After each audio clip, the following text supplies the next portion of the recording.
It's a boy? Uh-huh. Girl? Boy. Boy, boy, girl. Yeah. Okay. How the... A lot of people have asked me why I'm not in court in Oslo, where Jehovah Witnesses are, I think, losing a court case. And the answer to that is, do you remember where I was in August? In August, I was protesting in London. While my goats, guess what they were doing while I was busy protesting? They were having sexy time. Here you go. And that means...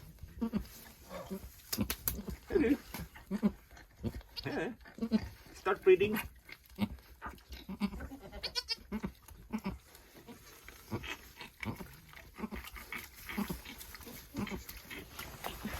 Let me help you. Hold him, please. Howdy, heretics. Do you remember what I did in August 2023? I was a protest in London. And this guy, he was unsupervised. So the goats managed to have an unsupervised, unexpected, and unscriptural sex orgy. So that's why, hello, meet your son. I got a lot of kids in the middle of the winter. They're supposed to come in the spring. So a lot of people ask me why I'm not in Oslo now for the court case, because Jehovah Witnesses are in court in Oslo, in the Supreme Court, and the case is about, do Jehovah Witnesses respect human rights, or do they violate human rights? Jehovah Witnesses have the right to believe, preach, and do anything they want in Norway. But as of today, they are not a registered religion, because it's a formality.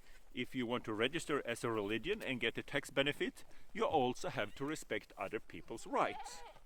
And shunning, no matter what comes out of this court case, shunning will still be legal in Norway.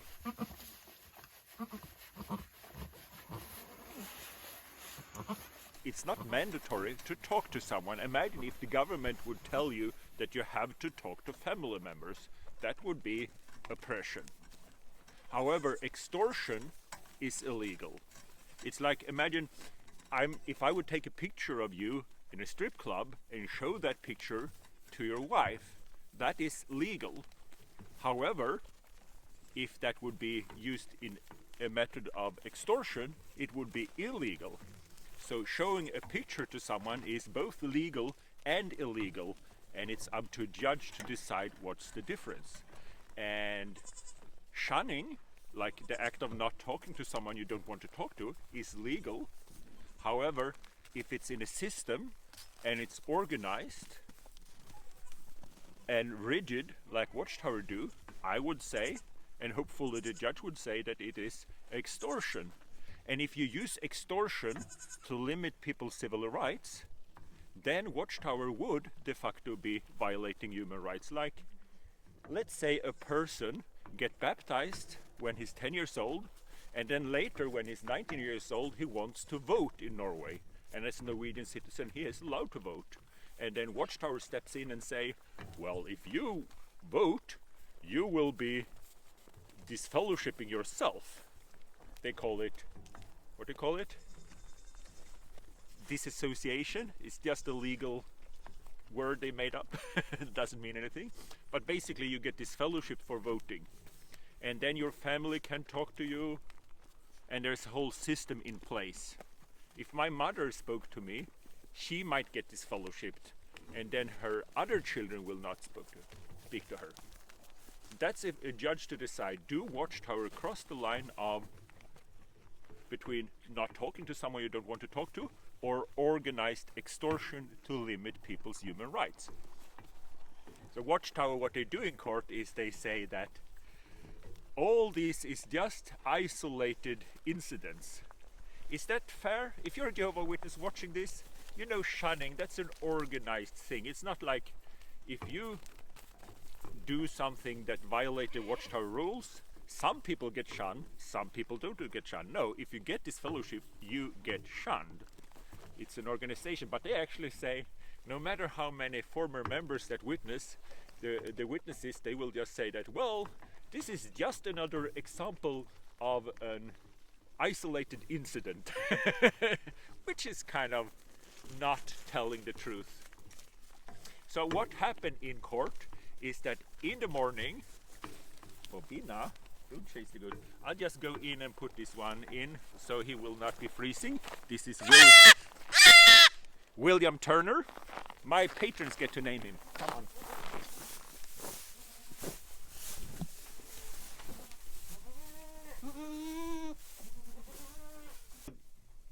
This little guy is called Bootstrap Bill or William Turner, after the pirate or the governing body helper.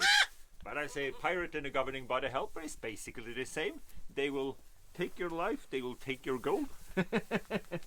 But it's 17 degrees cold now. That's almost 0 degrees Fahrenheit. So it's a little bit warmer if we use Fahrenheit. So I keep them in this crate and I check if their ears are long, if their ears are cold, because they have these long, beautiful ears. And if the air is warm, it means the goat is warm. Let's go outside and do the rest of the video. Even though I'm not in court personally because I have to take care of the kids, they would literally freeze to death otherwise.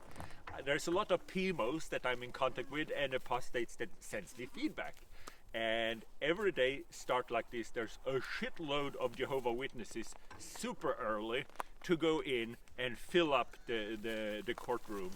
And I think that's organized because even if a judge is professional, having 50 people smiling and showing facial expression that benefit Watchtower will have an impact.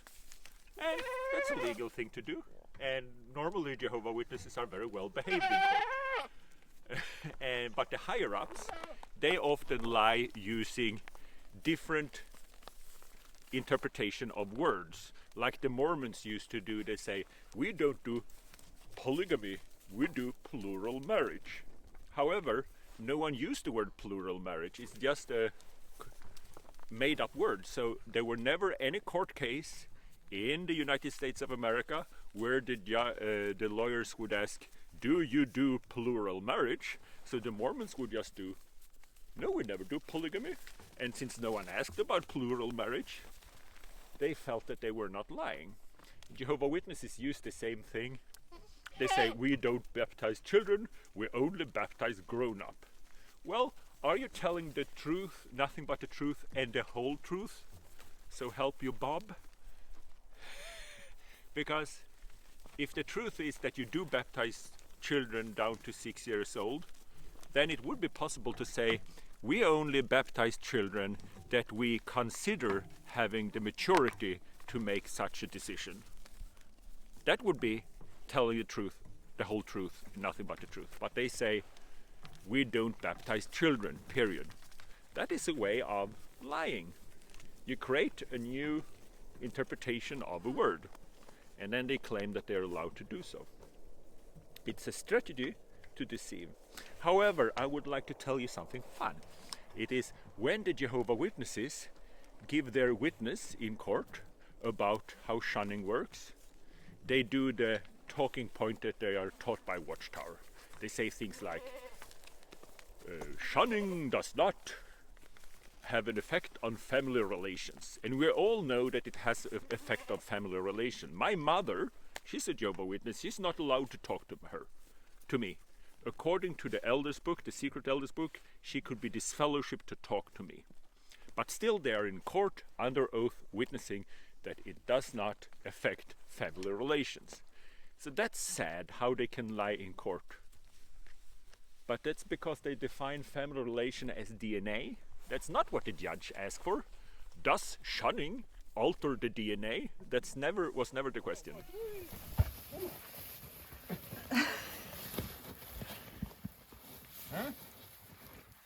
Det går bra. Det går bra. Ja. When a government official asks a Jehovah Witness the question, do shunning affect family relations? Do you believe what he really mean is that do shunning alter the DNA? Do you think that's his question? Or do you think when he asks do shunning affect family relationships that he say does it affect the relations of people living under the same roof? That's not what he's asking, and you're supposed to answer the truth, the full truth, and nothing but the truth. And it's possible to say that as a Jehovah Witness, I believe that shunning do not alter the DNA. You can say that.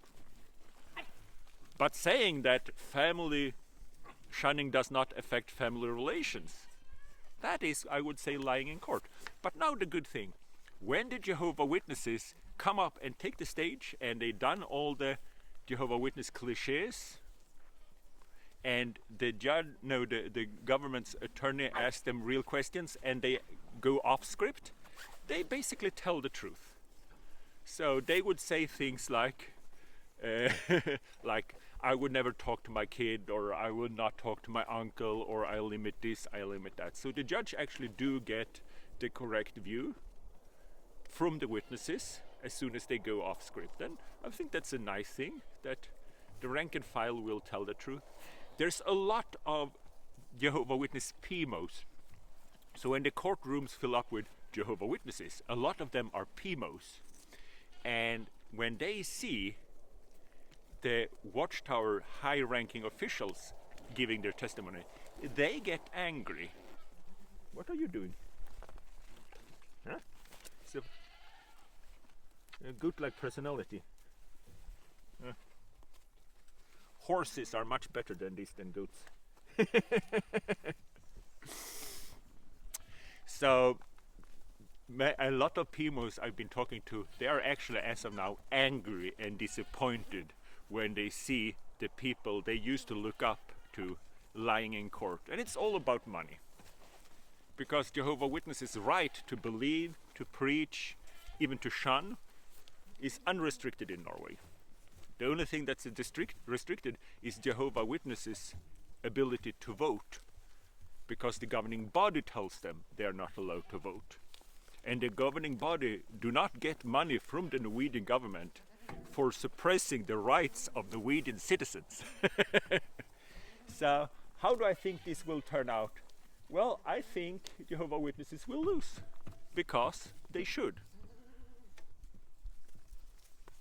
And one beautiful thing about this court case I've seen, it is the Jehovah Witnesses, they have never ever spoken to an apostate or a whistleblower before, because the apostates are dehumanized. They're like this gray blob, they're sitting in a basement, they're angry, they're possessed by demons, they do drugs, and you never talk to them. But when they get to sit in court and well articulated tell their stories, and you see pictures of the Jehovah Witness women in the audience, they are often very empathic.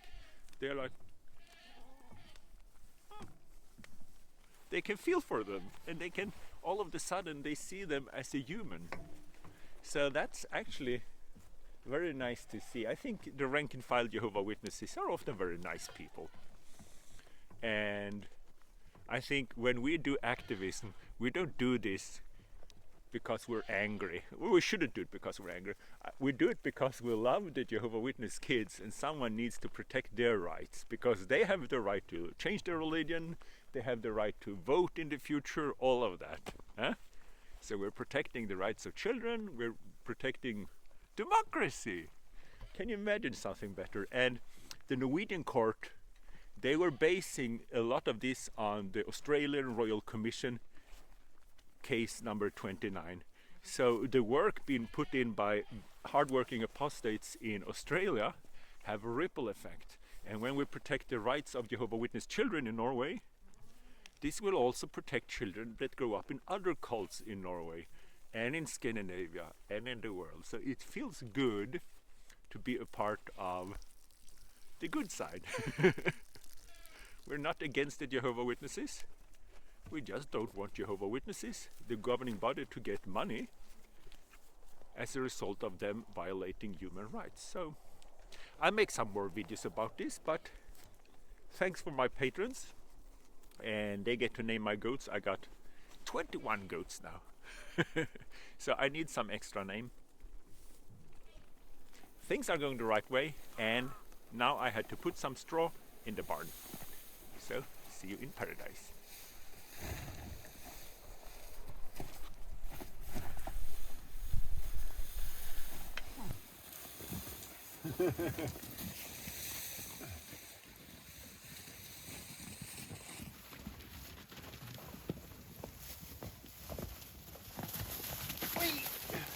Bobina. Bobina. Bobina. Yeah. Say hello to internet. Bobina, say hello to internet. Like and subscribe. Like and subscribe.